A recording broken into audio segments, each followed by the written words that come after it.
Steve, the current top five in the Championship all won this midweek, so does that make the significance of Tuesday's win at Ipswich even more? Well, it's significant because they all are now.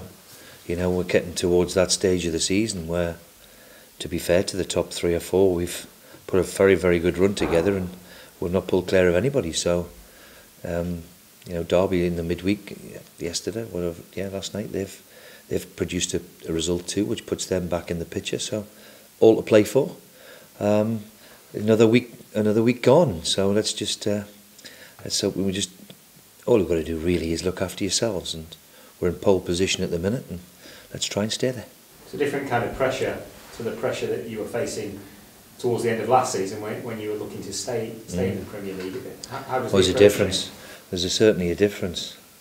There's certainly a difference of when you're trying to win something. It's always better than trying to hang on to something.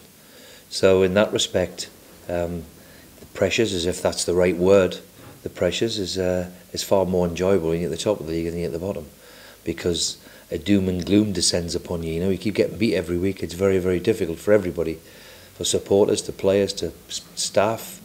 You know, the spirit of everybody drains away after a while. You keep getting beaten in that big league, which you can do, and it becomes a long, hard slog. Another clean sheet on Tuesday. How important is that defensive unit that has been so... Well, I've always said in any team I've managed, look, if you keep a clean sheet, then you're not going to get beat. And I think it's always difficult to make yourself difficult to beat. And I think we've prided ourselves on that over the last 3.5 years that we've been here. Some would say I'm a defensive coach and I won't change and this, that and the other. But look, I was a defender. So I would like to think that I'll be able, that my team can defend. And the more clean sheets is testament to that, not just the back four and the goalkeeper, who were excellent the other night, is the whole team. You know, there's a structure about us which, you know, we've got to be and maintain it, especially in this league, or in fact in any league. If you've got a defensive platform to work on, then of course it gives you a chance. Mo Diarmi got the goal the other night. Do you think he's back to his very best now? Well, I think you have to say well done to him in particular. It's never easy, in my experience, with a player who's coming back with a long-term injury, and a horrible injury at that. And him and Snodgrass have had a mountain to climb in terms of getting back to the full fitness.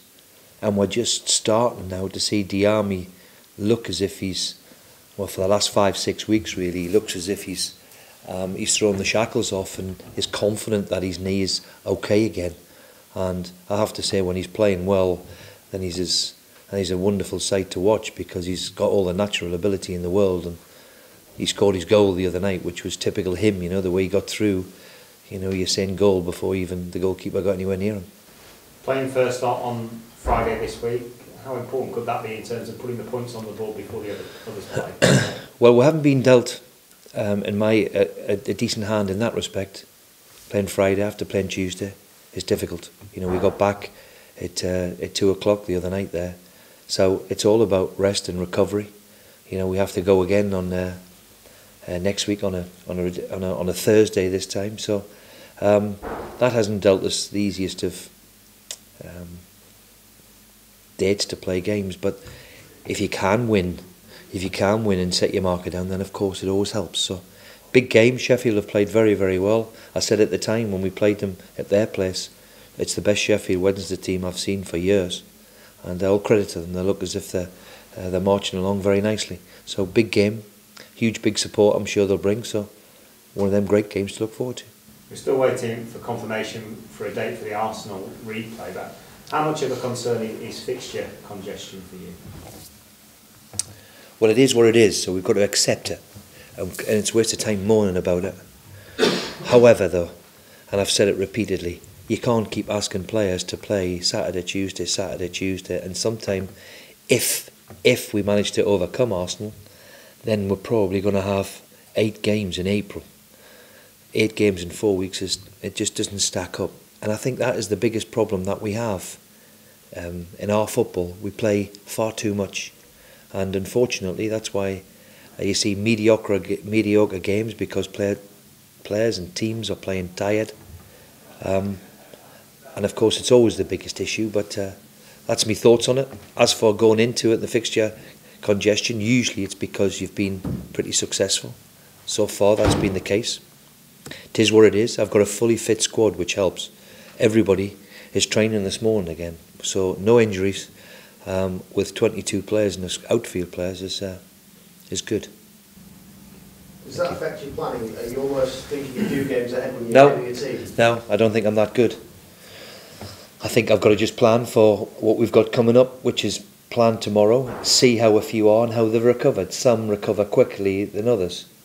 And against Brighton, maybe I should have freshened us up slightly, but I didn't. So I'll have a look again. Today.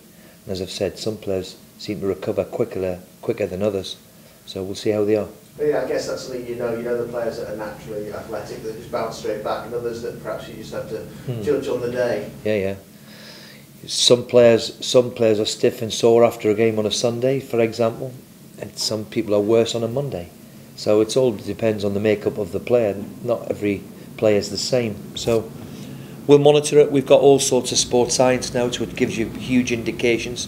But of course, nothing can take away the naked eye. So we'll have a look, see how fresh they are, and see what they're like, and hopefully pick the right team. What sort of game are you expecting then? Difficult. A Yorkshire derby against a very, very good Sheffield team who I said back a few weeks ago that it's the best Sheffield team I've seen for a few years now. So they've had a good season so far. They're there or thereabouts and still got something to play for. And if they think that they can turn us over, then they've still got aspirations of trying to catch us. And big game for everybody. I wonder if you're getting them at a good time. They're having something of a wobble. I mean, they lost one game in the draw on the Tuesday night, and they haven't away from home got as many wins, so that could be in your favour. Well, I think what you're going to find is people are going to drop points. That's for sure. Especially now with the running, now the expectation and the tickly bit's about to start. Then you'll find that people will drop points, and that'll happen to all the teams. So I'm sure it'll happen to us along the way too, but that's the nature of the championship. You still can't predict it, and I think that's the beauty of it, because of its honesty and its integrity, and nobody can have an easy game whether you're playing top or bottom. Do you think the fact you've been through a promotion campaign before, you've got players that have as well, does that help you, that experience?